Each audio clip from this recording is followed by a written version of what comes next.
Hello. If you're watching this, you'll notice that there is a background change. I'm currently in London for the Easter break, sat in my husband's childhood bedroom. So very lovely yellow walls, bright and happy. Um, we arrived here a couple nights ago, and whenever I touch down in London, my skin struggles because the water here is so hard and my skin just hates it. It hates it completely. So I have huge pimples. And because this year I was like, I want to do video podcast episodes, here I am in front of the camera with these massive pimples. But you know what? It is what it is. We're in this together. Hi. It is the end of end of the first quarter of the year, so January, February, March. And how are you getting on with your goals? Because for me, I mean, you know what's been going on, and I haven't really been giving that much attention to all my goals as I had hoped to, because life has been kicking my ass. But I have been feeling a lot better in the last couple of weeks and have been really making sure that I'm giving attention to the things I said I wanted to do this year. One of the goals that I had was obviously making friends. And I had this goal from last year, maybe November or December. And I have been investing a lot more time in trying to make friends this year. So we live in a small town, around 15,000 people. And it has been hard to make friends because most of the people that I see around in the town are quite a lot older than I am. So like 40, 50 years older than me. And that's fine to have friends that are much older, but I am looking for a bunch of girlfriends in my town that I can just go for wine and cheese with. I can invite over for game nights and stuff like that. And it's been quite hard to find those girlfriends, but something that I realized I could do due to some very lovely commenters on TikTok was that I could join some Facebook groups, which I did. I did that maybe a month or two ago, and I joined 2 groups. One of them was for the general town, and the general town group that has tens of thousands of people in it. I'm not sure why there's so many people in it, given that our town does not have that many people living in it at present.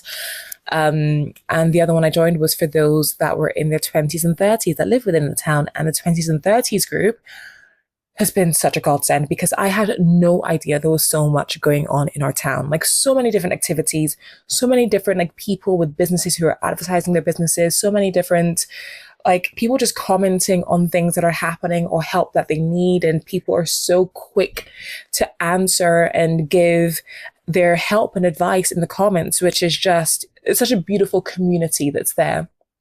But in the 20s and 30s group, I have been going to some of the events that they have had happening. So they have a few events going on over the years. They do some stuff around Christmas. They do games nights. They do wine and cheese nights. They do drawing, going to a cafe and getting a cup of coffee and drawing.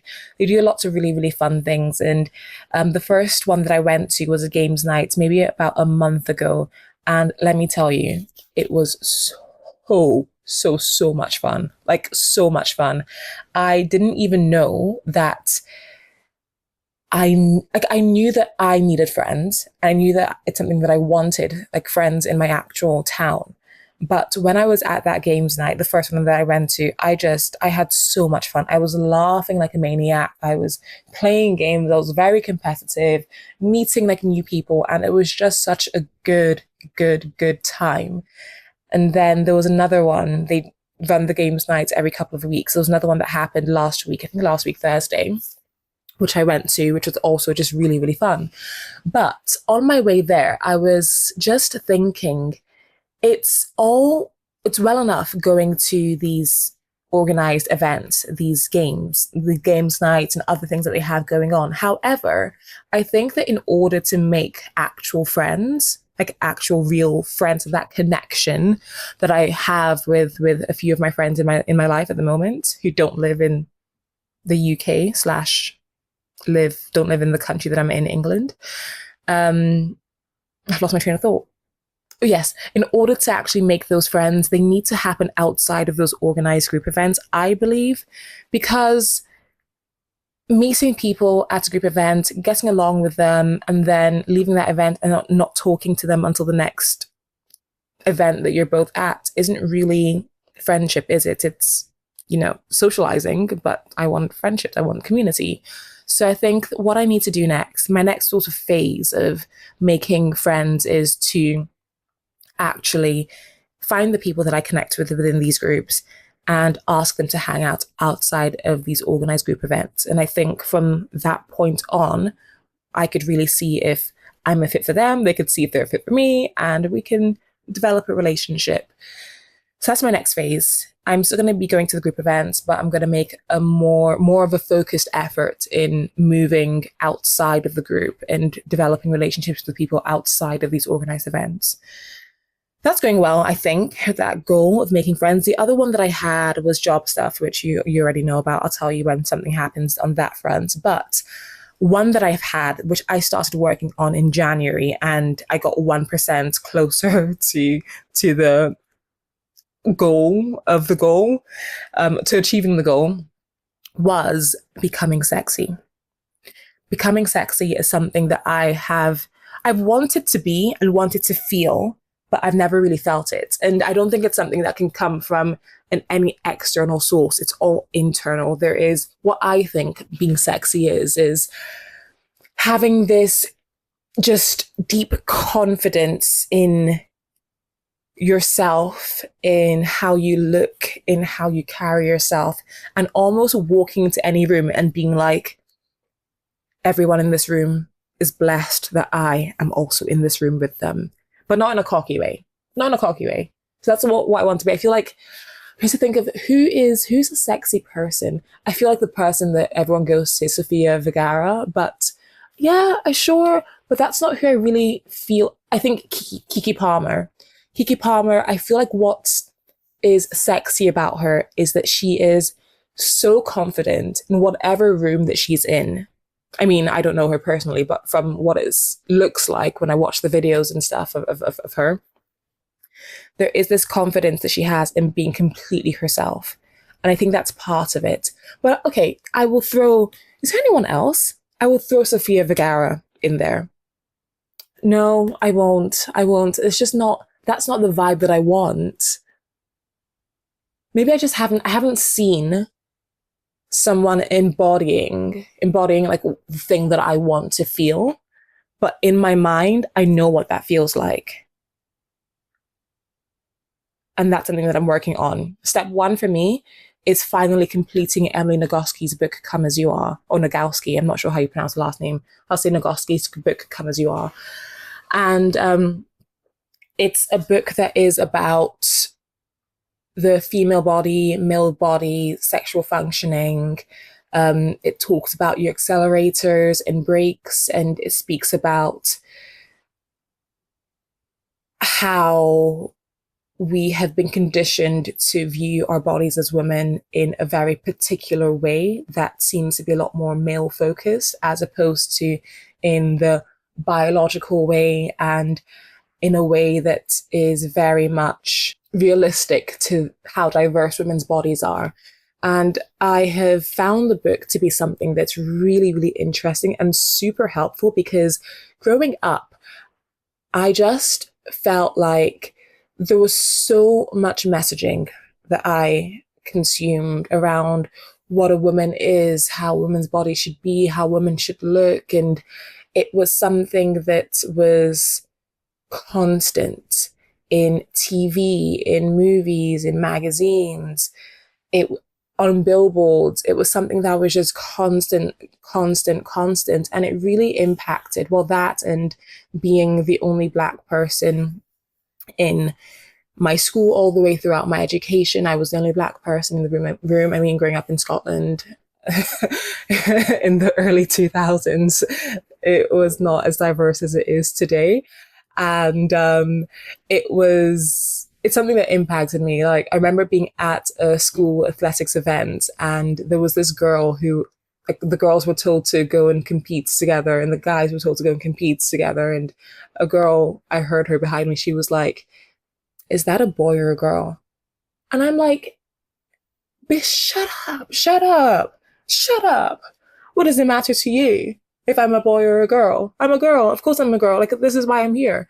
But because I had short hair, I had a big forehead, I looked very different from everyone else. It impacted how I viewed myself. And then there was this one person when I was younger, I think I've spoken about the story before, who had called me egghead. And I was just like, Mummy, this boy called me egghead. Um, and those things, and just generally not seeing anyone that looked like me and not liking how I looked, to be honest, made me focus a lot more on other qualities like my personality and my character, and just know that, okay, if I can't be good looking, at least I'm fun, I'm funny, I wasn't really nice. I was a bit of a bully, but I was the type of bully that got along with like many groups of people and the teachers. I don't know, but there were a few people that I picked out in primary school, which I'm not proud of. I apologized to them when I got into high school. So, yeah, part of my goals is working on that, working on becoming sexy. And I think now that I'm in a better headspace, because I haven't been in a headspace where I have allowed myself to work on these goals that I set at the beginning of, well, at the end of last year, at the end of 2025, I feel like now I can start moving slowly towards the goal of becoming sexy, hopefully by the end of the year. Hopefully by the end of the year, I will be over 50% of the way there. Who knows?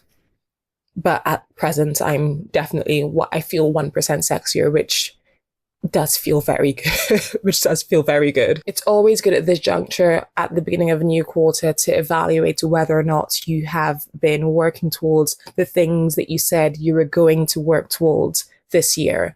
Because I feel for most people, they set goals in January. By February, they're not really giving much attention to it. And by the end of March, they just continue being and acting and moving the way they were in the previous year, and they don't end up achieving what it was they said that they wanted to achieve. So I'd encourage you, if you are someone who has set goals for 2026, if you're someone who maybe wrote them down, who started off their year really going full force ahead and trying to achieve the goals that they wanted to achieve, but at some point, for some random reason, that stopped and trailed off, I'd encourage you right now to pick up those goals again. Be honest with yourself as to where you're currently at on your journey to achieving those goals. Be honest with yourself as to maybe why you're not further along than you should be at this point, or why you stopped or changed your mind, or whatever it may be, and pick it back up again.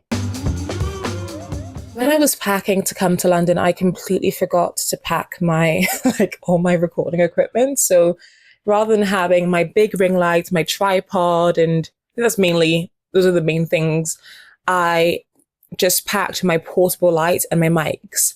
So currently, my camera is sat on top of a soju box, which is on top of an olive oil box, which is then balancing my laptop, and my portable light is on my laptop. And it's a very interesting setup. But however, it works. It works. It works. I wanted to speak about taking unconventional paths in life. And this is something that I have been thinking about a lot more in the last 15 years.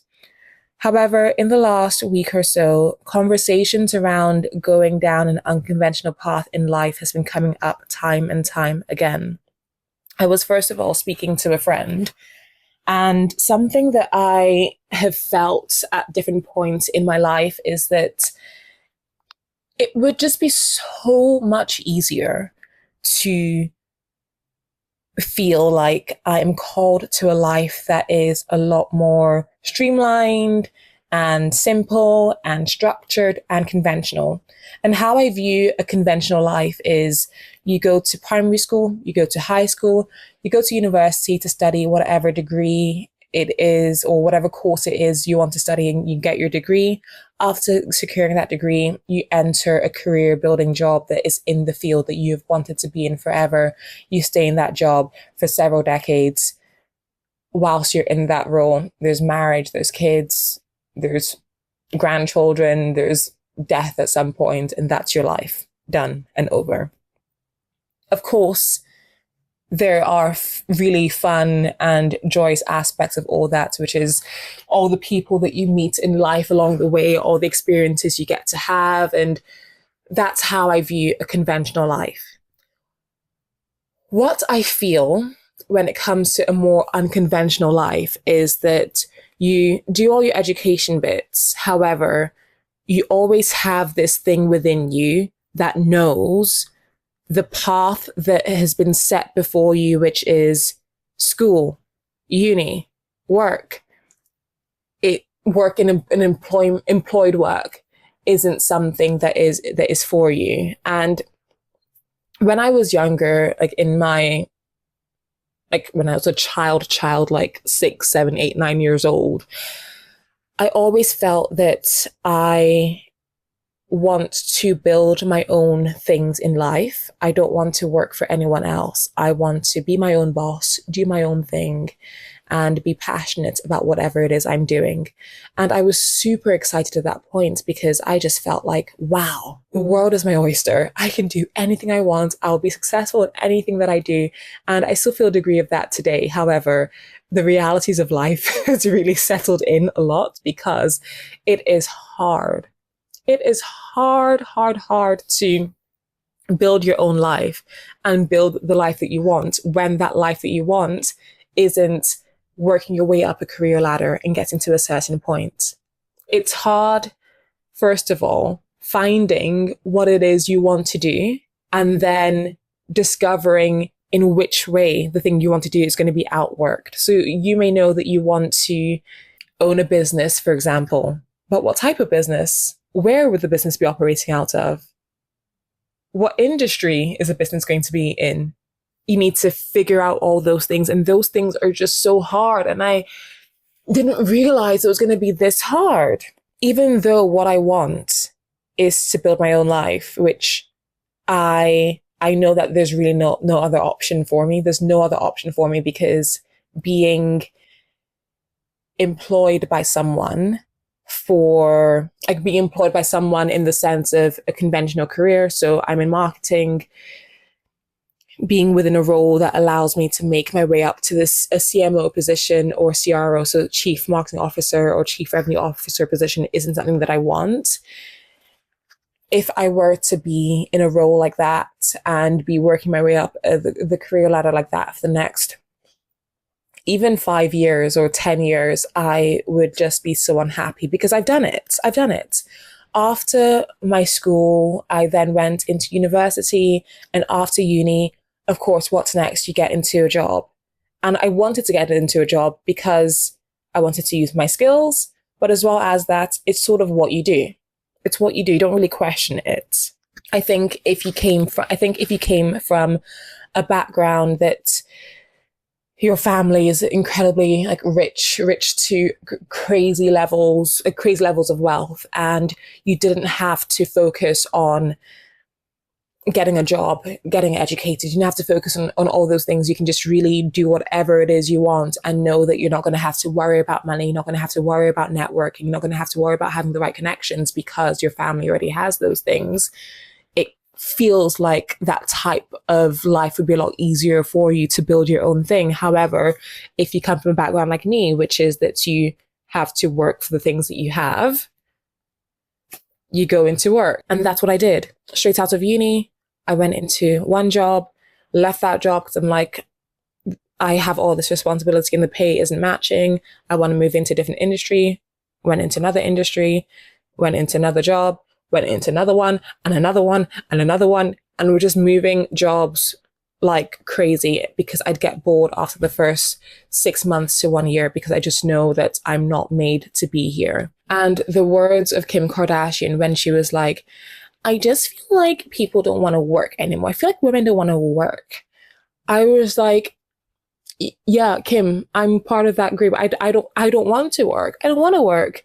And I really felt like because I was moving jobs so much that there was something, like there's obviously something missing if I'm job hopping like that. There's obviously something missing. And what I've come to realize is that I was not working on building anything outside of my 9 to 5.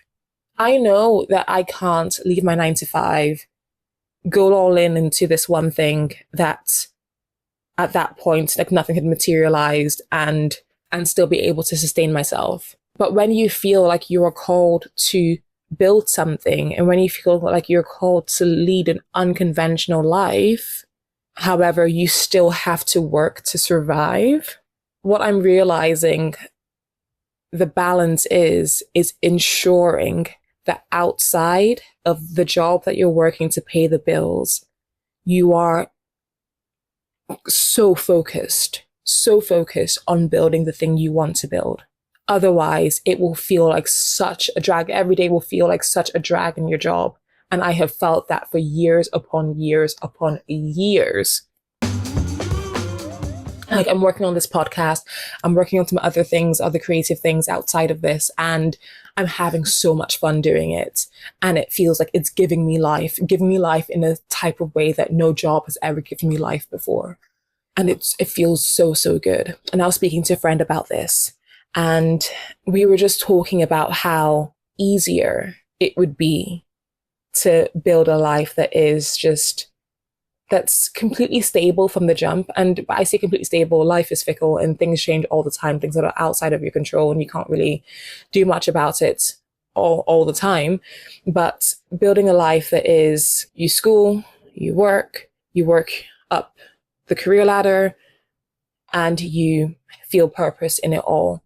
That feels like it'd be so much easier. However, I think when you just know in your nowhere that isn't what you're called to, that isn't for you, it then becomes a lot more difficult. And that's a interesting tension to have, and something that a tension that I've been in for a few years now. I love people who have a vocation. So they are a teacher, a nurse, a lawyer, a doctor, and they feel like this is, I'm doing something good here. I'm doing something that I'm good at. I'm doing something that I'm passionate about. I'm doing something that's helping people. I absolutely love that. And I feel as though, and this is obviously me speaking from a position where I have never felt called to a particular vocation. I just feel as though life would have been a lot more straightforward if that was something that I wanted and something that I could happily do for like my entire life. And this conversation I was having with this friend, it was almost a part 2 of it that I had with someone else a few days after. And there is someone that I know who is currently in a very tough spot. And they have been having health conditions for the last few years. And in having those health conditions, they haven't been able to really work, and not being able to work has impacted, of course, their income, has impacted their mental health, has impacted their physical health, has impacted how they view themselves. And when I look at this person, it's sad, because you can see so much good within them. You can see so many skills and talents and abilities and possibilities within them. But when you grow up in a system that conditions you to think, if you don't go to school, if you don't go to university and graduate with a good degree, if after uni you don't go into a career building role and you're in that role and working your way up the career ladder, you're a failure. If you don't hit all these marks at these particular points in stages in life, you are a failure. If anyone steps outside of that pre-designed path, they are viewed as a failure. If someone is in their maybe late 20s, early 30s, 40s, they don't really know what they want to do. They don't really know what they're doing with their life. They're discovering, they're figuring things out. They're on a journey. They're viewed as a failure because they don't have it all together, which is so false and so unfair. And even though it's fake news, and even though it's something that is unfair, it's something that is so easy for us as human beings to internalize. And I think this person who's currently in this bad spot has internalized that. And now they view themselves as a failure. If it was the case where we could say, okay, I'm in this bad spot. Health isn't so good. Don't really know what I'm doing. Don't know what to do. None of these jobs I'm applying to want me. However, I'm skilled in these areas and maybe I can do something and build something with these skills that I have.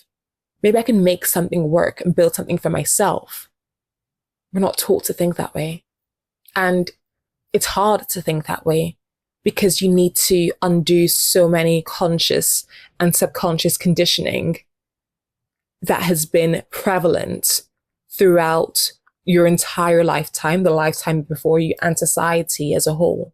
Because if you're in a position where, so for example, say that there is a health condition you have, and this health condition keeps you at home, society would view you as a dependency. They'd view you as unfortunate. They'd view you as someone who maybe has failed in life, not out of their own doing, but still their life is not much to be desired. Their life doesn't leave much to be desired. You yourself may view yourself that way, that because I need to be at home, because I can't work, what am I going to do? I just exist. But we have the ability as human beings to really create something, to build the life that we want. So if you need to be at home, okay, what could you do? You can get a remote role. Oh, you don't really feel like the remote roles that are around is anything that you want to do, anything that you're passionate about. Okay, cool. Ask yourself the question, what is it you're passionate about? What can you do to help people? Or how do you even want to help people? Okay, so now that you know what you're passionate about, now that you know how you can help people or how you want to help people, what ways can you outwork this to eventually become something? So if what you're good at is, or if what you're passionate about is software and building like codes and code development, is that a thing, code development, software development? If that's something that you're passionate about, but you're not that skilled in, go to the University of YouTube and learn how to do stuff. It's so free. It's free 99. It's free. Go to YouTube, do courses, learn how to code. Okay, so you want to help people by helping them be on their screens less because you care about people's mental health. What type of things can you build to foster that? Is it that you build a app or software that improves people's cognitive functioning? Or is it that you build a business that rewards people for not being on their phones that much? Or is it that you build something completely different that helps people in the ways that you feel that you can actually help them? Something that I'm learning, and it feels like a basic lesson, but it's something that it feels like one of those lessons that you also need to continue to remind yourself throughout your entire life. But the mind controls a lot of our output. And if we don't control our mind, we'll never control our output. So if you are feeling very low and that impacts your energy and that impacts anything that you're going to be able to do, you just sort of sit and stew in how you're feeling. And I have felt this way on too many occasions and given into these feelings on too many occasions. I would just feel very low. And for the next few weeks, I don't really do much. I just have zero energy, and all the things I could be creating they stay on the shelf. And it's not very good. It's not very good. And it's not how I want to be. And it's something that I'm actively working on, because we only have this one life. We only have this one life. And imagine if you get to the end of your life and you're just like looking to see the impact that you've had, looking to see the things that you've built, and you see that you haven't actually built as much as you could have, as much as was possible for you to build, because you just gave into your feelings and you just gave into your emotions. That would be so sad for me. So I feel like if you can control your thoughts, if you can challenge, because we're not taught to challenge our thoughts, it's important to challenge your thoughts and to take every thought captive. So a thought comes in, you're a failure. Okay, where did that thought come from? Am I a failure? No, I'm not. I may have failed at something, but that doesn't mean that I'm a failure. Life's circumstances that have been out with my control could have put me in a certain position, but that doesn't mean that in that position that I'm in, I can't build anything. I can't do anything. Part of life and part of building that life that you want and leading an unconventional life is lots of trying. And in that trying comes failure. And if you're not failing, are you really living? Because failing is a sign that you're trying. Failing is a sign that you are still alive. And with this one life that we have, we need to try. Am I right? We need to try.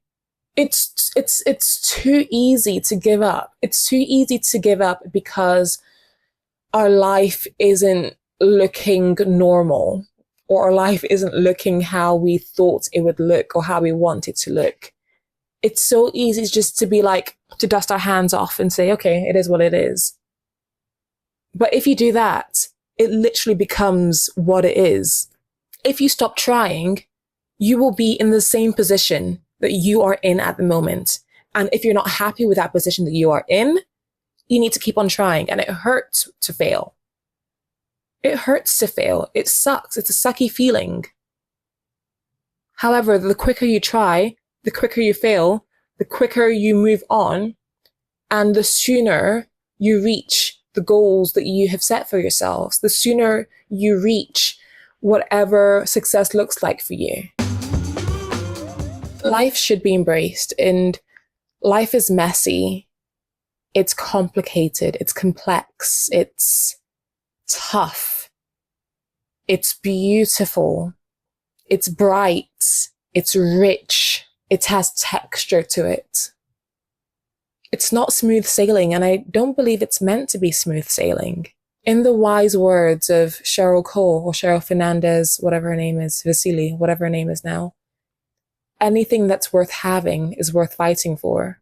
And I think as much as I or you or anyone else would want life to be this easy, smooth journey, I feel as though you appreciate things more. You'd appreciate life more if you had to fight for the things that you want. If you went through trials and tribulations and came out at the other side stronger, more appreciative of what you have and where you're at. If you are in a position where you just feel like, okay, this life that I'm living, this path that I'm going down is just not for me, or maybe you're in a position where you're not really living much of life. You're just letting life happen and life is passing you by. And as you look back on your life, you're just like, where has all the time gone? What am I doing with myself? What am I doing with my life? If you're in those positions, I would just encourage you right now to take some time to ask yourself, what am I passionate about?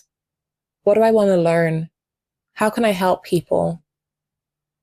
And once you've answered those questions, start writing down different things you can do, different outworkings of those answers that you have. What could that look like? How can I do something that I'm passionate about and that helps people? And what could that look like? And start making your way down the list, start trying things. Because again, and I feel like I can't stress this enough. If you stop trying, you're left with what you currently have. And if what you currently have is not fulfilling that deep desire that is within you and is not really aligning to what you want for your life, then you need to make a change. It's a vulnerable journey. It can feel like a cringy journey, depending on what it is you're going to be building. However, it's an important journey. And at the end of the day, you are the one that's leading your own life. The opinions of others doesn't matter. When you go to bed at the end of the day, it is just you and yourself, your soul, your spirit, everything is just you. no one else is checking in on you. No one else is checking up on you to say, ha ha ha, what you're doing is cringy, or, oh, you're a failure, aren't you? It's just you. So what are you going to do to build the thing that you want? Let me know. Email me at justtalkaboutitpod@gmail.com. Make sure you are following this podcast on Apple, on Spotify, on YouTube, wherever you listen to it. Follow it, give it a 5-star rating, DM me, do all the things, and make sure you have a good day, have a good week, have a good life. Bye.